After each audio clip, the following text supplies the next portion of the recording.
Shalom Bapak Ibu Saudara sekalian. Sebelum kita melakukan segala aktivitas pagi hari ini, marilah kita bersama-sama merenungkan kembali kebenaran firman Tuhan yang terambil dalam Roma pasal yang ke-10 ayat yang ke-10. Demikianlah bunyi firman Tuhan. Karena dengan hati orang percaya dan dibenarkan, dan dengan mulut orang mengaku dan diselamatkan.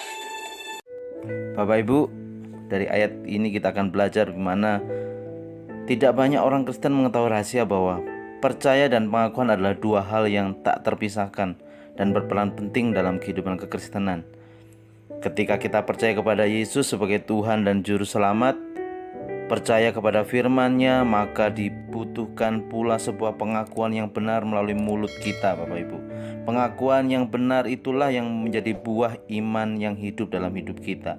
Hal itu menunjukkan bahwa hati dan mulut memiliki fungsi masing-masing dalam keselamatan kita.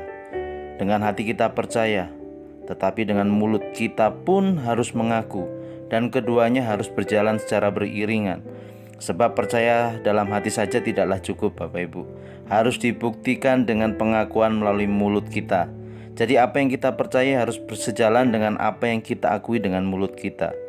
Percaya kita dan pengakuan kita itulah yang akan memerintah hidup kita dan menuntun kita kepada keselamatan, kesembuhan, kelepasan dan segala berkat Tuhan atas hidup kita.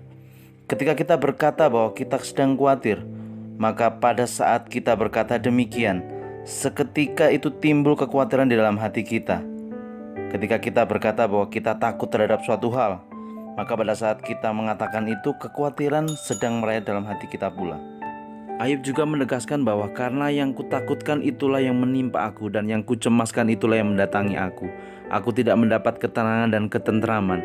Aku tidak mendapat istirahat, tetapi kegelisahanlah yang timbul. Penting sekali Bapak Ibu untuk menetapkan apa yang kita percaya dan apa yang kita katakan.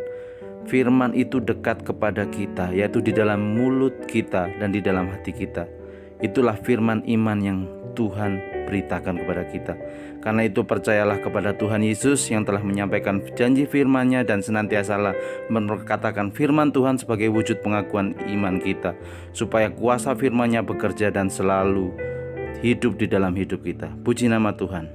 Selamat bertumbuh dalam iman. Tuhan Yesus memberkati.